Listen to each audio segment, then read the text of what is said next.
இன்னைக்கு அபிஷேகம் பெற்றவர்கள் வாழ்க்கையில பல போராட்டம் இருந்து கொண்டிருக்கும். ரெட்டு வஸ்திரம் என்று சொல்லும் பொழுது துக்கத்து அடையாளமா இருக்கப்படுது. சாக்கு வஸ்திரம், துக்கம் நிறைந்த, இது வெளிப்படுத்த விஷயத்தை எழுதப்படும் நாட்கள்ல முதல் நூற்றாண்டு சபை இரத்த சாட்சிகளால் நிரப்பப்பட்ட சபையாகும். சபை எப்படி அஸ்திபாரம் பண்ணப்பட்டது? பரிசுத்தவான்களுடைய இரத்தத்திலே சபை கட்டப்பட்டது. முதல் நூற்றாண்டிலே ரோம சாம்ராஜ்யத்தின் மூலமாக அநேக எதிர்ப்புகள், சபை கொல்லப்பட்டு கொண்டிருந்தது நாட்கள். சபையில் இருக்கிற விசுவாசிகள் இரத்த சாட்சியாக மறித்து கொண்டிருந்தார்கள். இன்னைக்கு நீங்கள் நானும் இவ்வளவு பெரிய பவுண்டேஷன் நிக்கிறதுக்கு காரணம் நம்முடைய ரட்சகராய் இயேசு கிறிஸ்து முதல் ரத்தத்தை சிந்தினார். அல்லேலூயா சொல்லுவோமா? அல்லேலூயா. முதல் அஸ்திபாரம் இயேசு கிறிஸ்து, மூளைக்கல் அவர்தான்.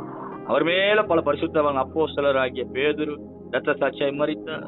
பவுல் இரத்த சாட்சியாய் மரித்தார். அநேக பரிசுத்தவான்கள் தேவனுடைய 11 அப்போஸ்தலர் இரத்த சாட்சியாய் மரித்தார்கள். எல்லாரும் இரத்த சாட்சியா மறித்து அவர்களுடைய பவுண்டேஷன்ல நிக்கிறோம். அல்லேலூயா சொல்லுவோமா? அல்லேலூயா. ஆகவேதான் சபை இன்னை வரைக்கும் மகிமையா இருக்கு, மகிமை குறையாம இருக்குது, மகிமை அதிகரித்து கொண்டிருக்கிறது சபை. அப்ப என்ன நடக்குதுன்னா, ரெட்டு வஸ்திரம் முடித்து கொண்டிருக்கிறோம்.